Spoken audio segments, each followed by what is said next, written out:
today. That's more like it. I'm super excited to be here. When I got the call, said we're gonna come back down to South Texas. I'm from Rio Grande City, actually a smaller town from Longoria. Does anyone know where that is? Yeah. I know, it's a really, really small town. But I was like, yes, if I'm gonna come back and talk to my community, I'm so excited. Let's give another round of applause for all our STXi volunteers to help put this together.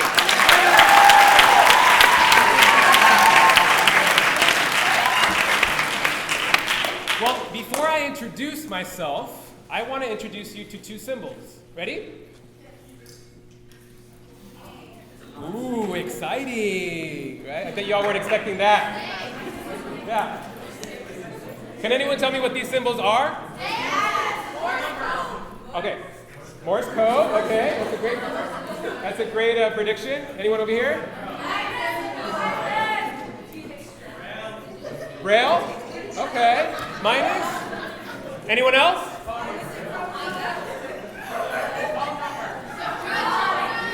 Sign?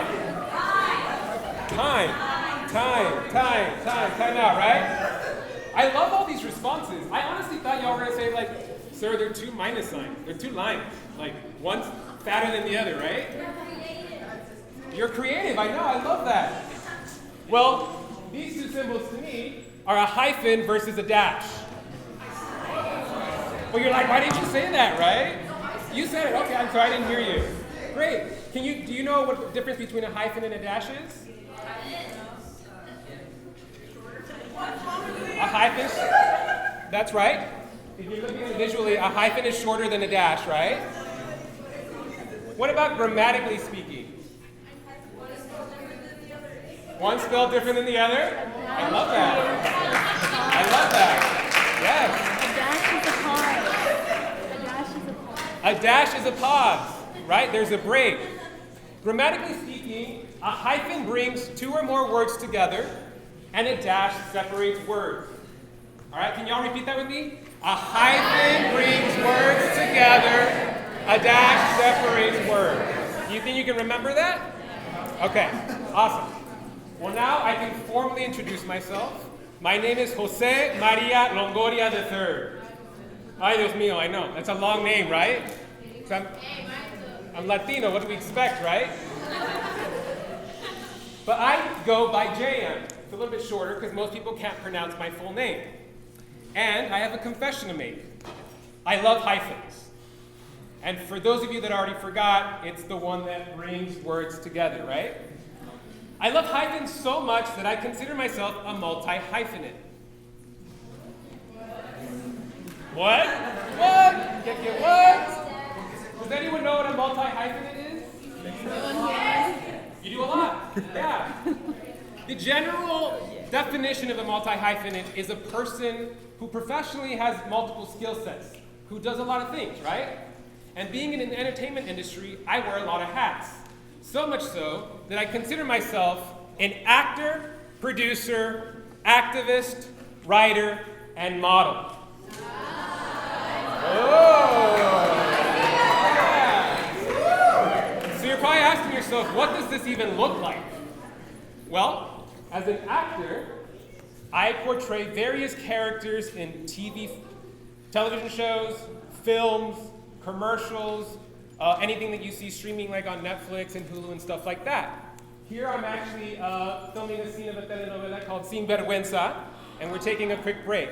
Now what you can't see here is that it's freezing outside, and we're wearing short sleeve shirts, so it's crazy. So sometimes you never know what the conditions you're going to be working in. Does anyone know what a producer is? They produce, exactly. What do you think we produce? Movies, shows, commercials, and what does that encompass? Entertainment, right? As a producer, in this particular picture, I'm producing a television series for director Robert Rodriguez. Do you all know who he is? Yeah, he did the Spy Kids movies. You might be too young for that. He did the new Alita movie, I believe, that just came out recently. So I was producing this series for him for his network called the El Rey Network. And basically, I had to hire various people. I had to hire people who handled the cameras, who handled the audios, who reached out to the talent, made sure that they had their schedules, that they showed up, and we had to make sure we all delivered within a timeline, okay? I'm also an activist. What is an activist? There's action, there's someone who's active. I also work in the community and I work with various organizations. I donate my time because I like to see change in my community. In this particular picture, I'm working with an organization called Familia Unida. And they primarily focus on giving resources to Spanish speakers in the community in Los Angeles who have multiple sclerosis or other disabilities. So we offer them sessions, we give them information about treatments that they can have. We're doing a wheelchair car wash, so we actually help detail their wheelchairs. So that's another aspect of things that I do. I'm also a writer, so I create content. So the shows and movies you see, it wouldn't be anything unless you had a writer, right? Someone who has the story, who creates the ideas and puts it on paper, all right? And last but not least, I'm a model. Ooh, yeah. That's probably not my best picture. That's actually not a modeling photo. That's from a commercial I just did. But I figured it probably gave a funny reaction. So. But modeling, I do a lot more for print work in magazines and commercials that you see like on print ads that you get within the mail, okay? So as I was putting this presentation together, I said, well, why does a multi-hyphenate solely have to be on a professional scale? Why can't it be on a personal one? So, my personal multi-hyphenate, I'm a gay Mexican-American, Tejano, son, uncle, cousin, nephew, friend, and partner. It's even longer, right?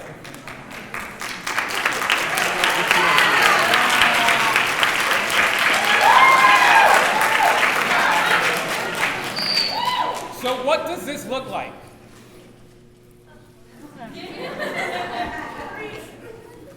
A priest? It's just one photo. You're probably wondering, why is there only one photo to describe all of these various words? Well, because the personal multi-hyphenate comes from within. It's not something you initially see. There are multiple identifiers that we end up growing and accepting and embracing as we get older. Many of which you're probably learning right now and trying to figure out, right? And a lot of these sometimes can be hard to embrace. And I know for a fact a few of them have been. And still to this day, I'm sort of learning to embrace. So today, I'd like to talk to you about two of my personal identifiers, Mexican-American and gay. So let's start off with Mexican-American. How many of y'all are Mexican-American here? Awesome. Mi gente. You might be wondering, like, how is this one that was hard to sort of embrace? Well, being from the Rio Grande Valley, again, we're within our own community, right? So we feel like we're all the same. It wasn't until I left and went to Austin that I started sort of experiencing a little bit more of like uncertainty of what that meant. We live in an area where we're essentially at a border of two countries, right? America and Mexico, which is why we're Mexican and American, which means we speak two languages. Many of us speak English and Spanish. I don't know about you, but my Spanish isn't perfect. And I oftentimes felt like I wasn't Mexican enough or I wasn't American enough. To Mexicans, I'm pocho, right? Because, do you know what pocho means? Yeah, exactly. And to Americans, I'm just considered Mexican. I remember being in college and I was at a friend's birthday party and a friend of his was visiting him from out of town who was Mexican. So I decided to strike up a conversation. Dije, voy a hablar en español para que se siente más cómodo, more comfortable, right? So le dije, oye, ¿has watchado la nueva Avengers movie?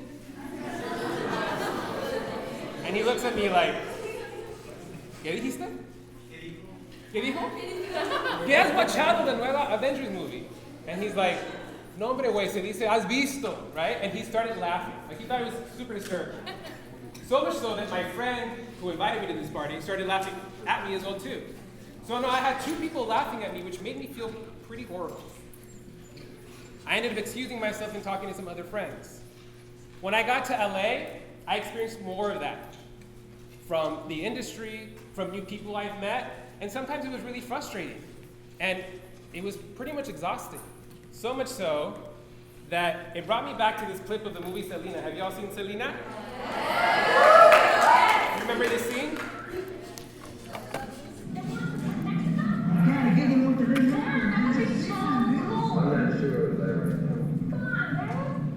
You always said everything's a wish spot. They don't accept us.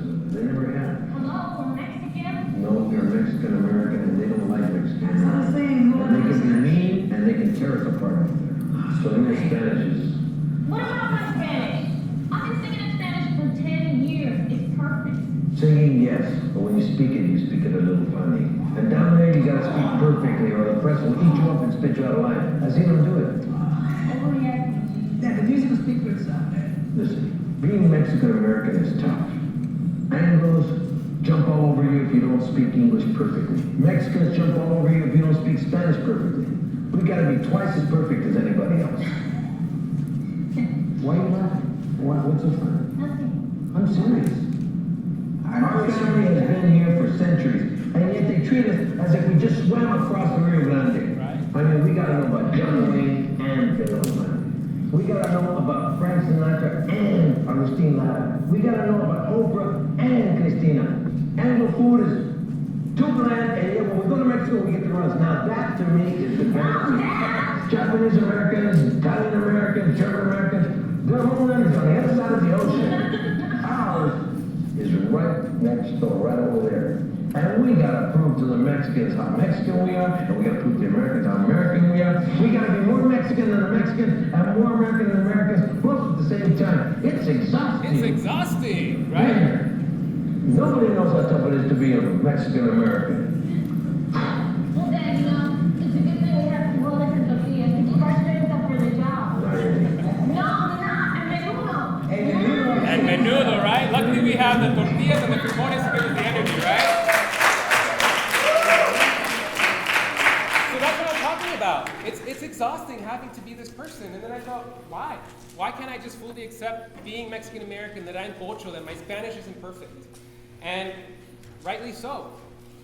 I mean, what other culture can say they can eat Mexican tamales and American apple pie at the same meal, right? Not many, right? Which is great. So I've learned to accept that, even though it's been a struggle. The next word, gay, has been the toughest to accept. Now, this term has various meanings, one also being happy or cheerful, right? Unfortunately, growing up in the Rio Grande Valley at the time that I did, it had many negative connotations. It was either you're different, you're too feminine, you're especial. And it was tough to try and navigate through comments that were being made by family members, by friends, and especially at school. And things would pop into my head, these questions of like, well, if I were to come out, what would people say? Would people treat me differently? What would they say about my family? How would they treat them? Here I am on a path to leave the valley to go make a name for myself and create change, but they're gonna stay here. How will they feel? It got to a point where it was very overwhelming. I honestly had somewhat of a nervous breakdown when I was in high school because it was too much to deal with. I was seeing how my really close friends were being treated after they came out. And I thought, they are no different from me. I actually wasn't treated as badly, unfortunately, because they're like, oh, you're the smart kid. You're cool, you're gonna make change. I finally got to the point where I had to tell someone, so I told my dad.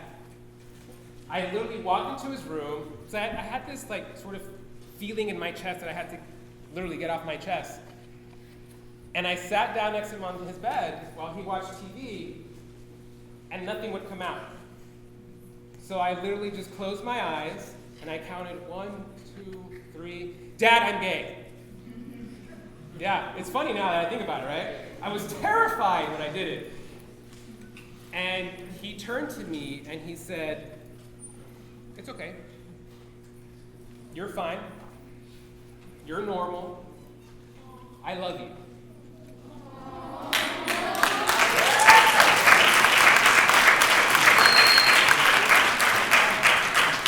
That was the beginning of learning to embrace my true self. When I went to college, I felt like I could be myself, right?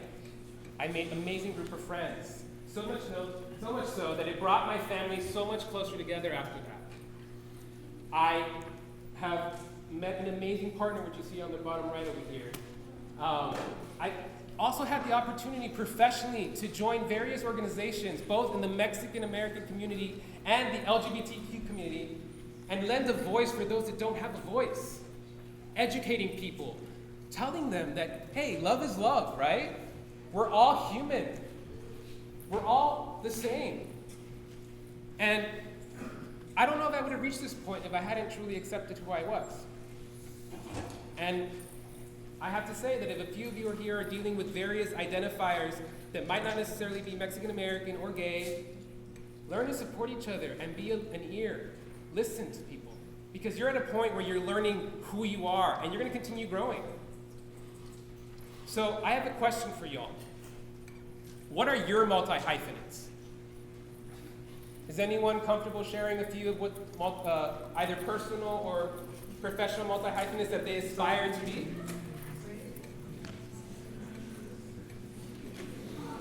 Up here? Can you repeat those again? Boxer, swimmer, football player. Awesome. Can we give a round of applause? Great. Do you have anyone over here on this side? Yes.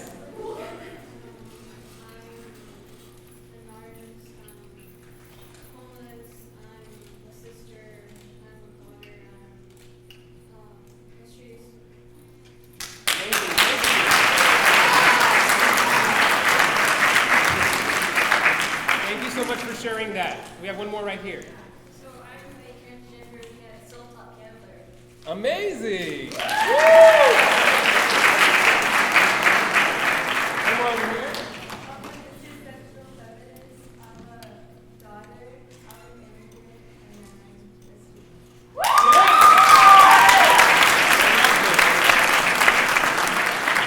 We are so many things, and we're going to continue. I'm sorry, we have one more up front. Yes. I'm gay, Mexican American.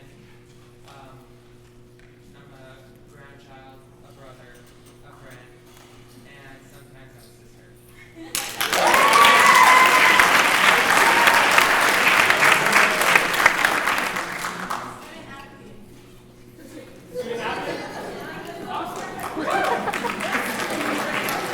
Let's give another round of applause for everyone who shared theirs. And we're going to continue. We have one more over here.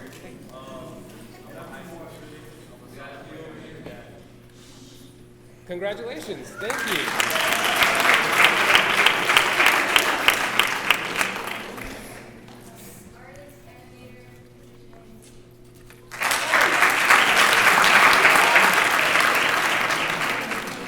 Anyone else would like to share? Yes.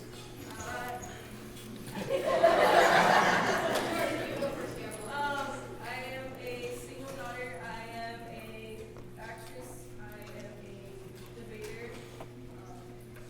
I'm an only daughter, only sister.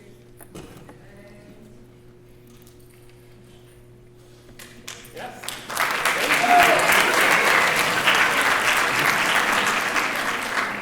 We have time for one more. Big sister, reader, future Harvard graduate.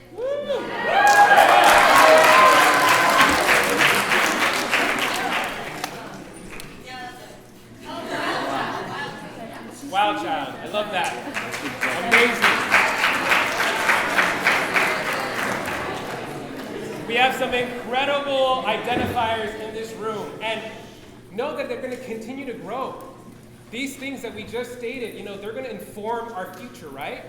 So I suggest leaving room, some spaces in your multi-hyphenate, because they're going to continue to grow. These personal identifiers are going to sort of help you identify what type of career path you want to go into. I kind of heard sort of an idea of where some of you might be going in the next few years, and that's super exciting.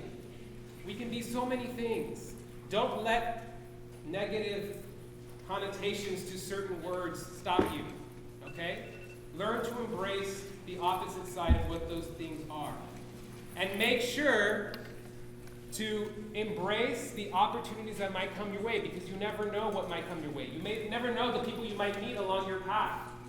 and be open to that, be open to growing. And I'm so excited to see where you all will go in the next 5 to 10 years. And I hope to be sitting in the middle of one of these auditoriums listening to one of you speak today. So.